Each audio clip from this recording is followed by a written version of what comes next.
इस दुनिया की सबसे अजीब पहेली है तो वह है स्त्री। स्त्री को समझ पाना पुरुष तो क्या, साक्षात भगवान के भी वश में नहीं है। स्त्री की रचना किसने की? माना जाता है कि भगवान ने स्त्री जाति को बहुत ही संतोष के साथ बनाया था। हिंदू पौराणिक ग्रंथों में इस बात का जिक्र मिलता है कि भगवान ब्रह्मा ने इस पूरी सृष्टि को केवल एक ही दिन में बना दिया था। पर जब वह स्त्री की रचना कर रहे थे तो उन्हें इस कार्य को पूरा करने में 7 दिनों से भी अधिक का समय लग गया था। लेकिन फिर भी उनकी रचना अधूरी ही थी और अंत में थक हार कर प्रतीक्षा में बैठे देवदूतों का सब्र का बांध टूट गया। उन्होंने आखिरकार भगवान ब्रह्मा से पूछ ही लिया कि भगवान, आपने इस पूरे संसार को, यहां तक कि ब्रह्मांड की असीमित रचना भी पलक झपकते ही कर दी थी, लेकिन आपको स्त्री की रचना करने में इतना समय क्यों लग रहा है? तो ब्रह्मा जी इस बारे में देवदूतों से क्या कहते हैं, आइए विस्तार से जानते हैं। नमस्कार और स्वागत है आप सभी का हमारे चैनल द दैविक पर। दोस्तों, जब देवदूत भगवान ब्रह्मा से स्त्री की रचना में लगने वाले समय के बारे में पूछते हैं, तब भगवान ब्रह्मा कहते हैं कि यह मेरी अब तक की सबसे अनूठी रचना है। यह बहुत ही अद्भुत है। यह मेरी वह रचना है जो बिकट से बिकट हालात में डटी रहती है। चाहे कैसी भी परिस्थिति क्यों ना हो, यह सबको खुश रखती है और ना केवल अपने बच्चों को बल्कि पूरे परिवार को एक साथ प्यार भी दे सकती है। इस प्रकार से इसमें बिकट से बिकट परिस्थिति को संभालने की शक्ति होगी।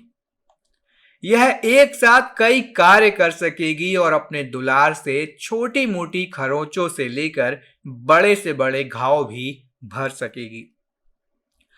यह रचना थके होने पर भी लगातार कई सारे कार्य करती रहेगी और बीमार होने पर भी यह अपना स्वयं देखभाल कर सकेगी। इतना सब सुनकर देवदूत चकित रह जाते हैं और आश्चर्य से पूछ बैठते हैं कि हे भगवान, क्या यह सब कुछ 2 हाथों से कर पाना संभव है? इस पर भगवान कहते हैं कि मत भूलो, यह मेरी अब तक की बनाई गई रचनाओं में से सबसे अद्भुत पर सबसे श्रेष्ठ रचना है। इसके लिए कुछ भी असंभव नहीं है। यह सुनकर देवदूत और भी उत्साहित हो जाते हैं। पास जाकर भगवान की इस रचना को हाथ लगाकर देखते हैं, लेकिन हाथ लगाते ही देवदूत कहते हैं कि भगवान, यह तो बहुत ही नाजुक है। इस पर भगवान कहते हैं कि वह सिर्फ देखने में ही नाजुक है, अपितु मैंने इसके अंदर शक्ति, धैर्य और साहस भर दिया है। इतना सुनकर देवदूत स्त्री के अनुपम रूप में खो जाते हैं और टकटकी लगाकर उसे निहारने लगते हैं। स्त्री के मुख पर कुछ गीला सा लग रहा है। यह देखकर देवदूत जिज्ञासा से कहते हैं कि भगवान, इसके गाल तो गीले हैं। ऐसा लग रहा है कि इसके नेत्रों में से कुछ बह रहा है।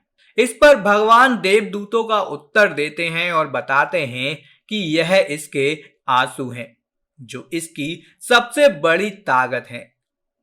इसके आगे पत्थर भी पिघल जाएगा, लेकिन ये आंसू स्त्री को प्यार जताने और अकेलापन दूर करने का दरिया भी बनाएंगे। जब वह दुखी होगी तब भी यह आंसू बाहर आएंगे और जब वह प्रसन्न होगी तब भी यह आंसू बाहर अवश्य आएंगे। भगवान का यह कथन सुनकर देवदूत फिर से एक प्रश्न करते हैं, क्या स्त्री जाति सोच भी सकती है? इस पर भगवान कहते हैं कि हां, यह सोच भी सकती है और मजबूत होकर मुकाबला भी कर सकती है।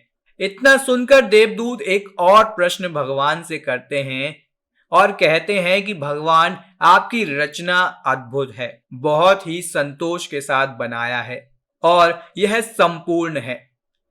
तब भगवान कहते हैं कि यह संपूर्ण नहीं है, इसमें अभी भी एक त्रुटि है।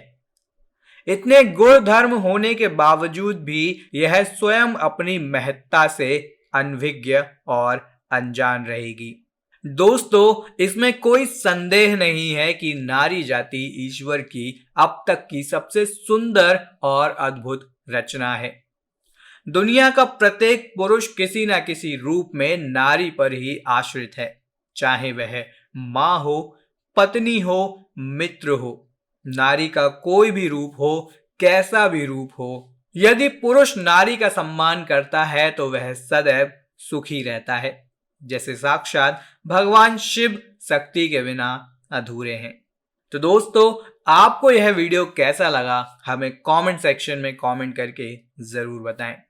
वीडियो पसंद आया हो तो वीडियो को लाइक और शेयर करना बिल्कुल भी ना भूलें और जुड़े रहिए हमारे चैनल द दैविक गुरु के साथ। धन्यवाद।